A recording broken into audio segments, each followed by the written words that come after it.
Former Vice President Emmerson Mnangagwa made a stunning political comeback yesterday, making good on his ominous promise of 2 weeks ago to return to Zimbabwe with a bang and take over from President Robert Mugabe at both party and government level. In what looked unthinkable just over a week ago, Zanu PF recalled Mugabe from the seat of power he has occupied since the fall of colonial rule in 1980, also bringing the curtain down on his leadership of the Revolutionary Party since 1974-75, when he assumed its leadership from Ndabaningi Sithole following a vote of no confidence on the late nationalist.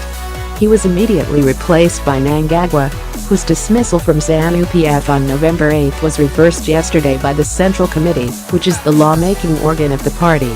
The Central Committee convened its special meeting at the party headquarters in Harare, where it ended Mugabe's controversial rule spanning over 4 decades, saying the 93-year-old autocratic leader had become hostage to the vanquished Generation 40 cabal. The organ said, if Mugabe does not heed the demands to step down before midday today, then the party will instruct its parliamentary chief whip, Lovemore Matuke, a Mnangagwa ally, to move a motion of impeachment, which has been on the cards for some time. Basically, impeachment is a fundamental constitutional power belonging to Parliament of removing a sitting president or judge from office. Generally, lawmakers are reluctant to use this power because of its gravity. It is only invoked by evidence of criminality or substantial abuse of power. Should Parliament proceed with the motion to impeach Mugabe, the despot may end up facing trial in court. Zanu PF has an assailable majority in Parliament, which means it can impeach Mugabe even without the opposition vote. In this particular case, the ruling party finds itself in bed with the opposition, which had already indicated its readiness to haul Mugabe over the coals through the impeachment route. Announcing the Central Committee resolutions, Zanu PF Secretary for Legal Affairs, Chinamasa, said all people who were expelled from the party from 2014 should be reinstated.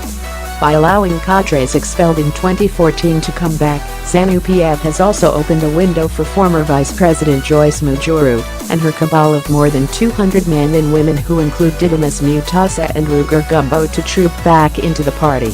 Mujuru and her acolytes were expelled from the party in 2014 on unproven charges of plotting to topple Mugabe using unconstitutional means. Chinamasa said the Zanu PF Congress scheduled for December should go ahead, only to ratify the decisions that were made yesterday, and also to remove the notion of one center of power which had resulted in Mugabe being treated as a deity. The Central Committee resolved that Mugabe should resign forthwith from his position as president and head of state and government, and if a resignation has not been tendered by 12 midday today, the Zanu PF chief whip is instructed to initiate proceedings for the recall of the president in terms with Section 97 of the Constitution of Zimbabwe, said Chinamasa. In the absence of Mugabe, who is under house arrest, and his deputy Felix Mfoko, who is on the run after the military takeover last week, the most senior person in respect to the Zanu PF constitution present was Robert Mugabe, who is the ruling party secretary for finance. Indeed, Mugabe was hoisted with his own petard as his once loyal lieutenants turned the tables against him and sealed his fate using the same methods he had used with perfection and brutal effect in his long political career.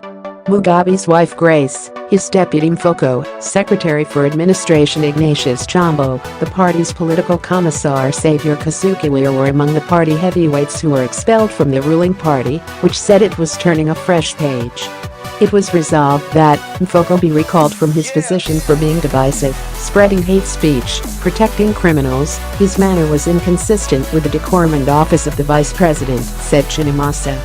During the Central Committee meeting, Mnangagwa was elected interim president and first secretary, pending the party's special congress. He was also nominated as the party's candidate for the 2018 elections. It was resolved that Mnangagwa be appointed interim president pending ratification by the Extraordinary Congress scheduled for December. The Extraordinary Congress should proceed for the purpose of ratifying the decision we have taken this afternoon, said Chinamasa. The once mighty Grace was also expelled for spreading hate speech and exercising powers she did not have. According to the country's constitution, the party that had the president in government can nominate a replacement, and the Zanu PF Central Committee also said its candidate after the departure of Mugabe will be Mnangagwa. This is history unwinding. We all came at a very short notice, and we have seen democracy at play. The people have spoken. The Central Committee has agreed to recall Mugabe. He has been our leader for a long time, and we have learned much from him. It is sad that he had to depart that way. He had surrounded himself with criminals who were recording Politburo and cabinet meetings. Inasmuch as that is sad, the party will never allow those things again to revisit this, said Mpofu, who famously once revealed that he is Mugabe's ever-obedient son.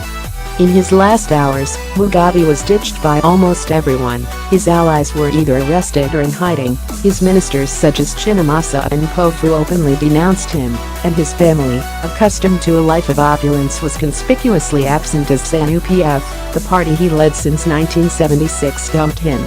Chinamasa also announced that the ruling party would amend the Zanu PF constitution and remove the notion of one center of power, which had resulted in Mugabe being the sole signatory of everything in the party that was formed in 1963. As was widely expected, Mnangagwa, who only a few weeks ago was languishing in exile after he was expelled unceremoniously from government by Mugabe, is now set to replace Mugabe in government. Legal expert Alex Magesa opined yesterday that while a party cannot necessarily recall a sitting president, as in other countries such as South Africa, Zanu PF's decision to fire Mugabe leaves him powerless and effectively in an untenable position. While a party has no power to recall a person from his role as national president, the consequences of firing him from the party are potentially fatal to his presidency. Now that Mugabe has been fired by his party and has lost control of the parliamentary party, his presidency is effectively untenable. In fact, Zanu PF ministers must now seriously reconsider their positions. Mass resignations would effectively cripple Mugabe's government. It will become more difficult for his peers in Africa to continue justifying his presidency when he has lost political capital which comes from controlling the ruling party, said Magesa.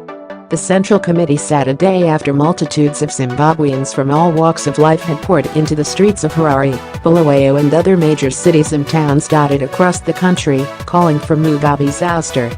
This had been triggered by the Zimbabwe Defense Forces when it seized power from Mugabe's administration early Wednesday morning. Meanwhile, Foreign Affairs Minister Walter Mzambi is said to be seeking asylum in Cuba. This comes as the Economic Freedom Fighters, called on the African National Congress to be decisive for once in their lives and grant Mugabe asylum.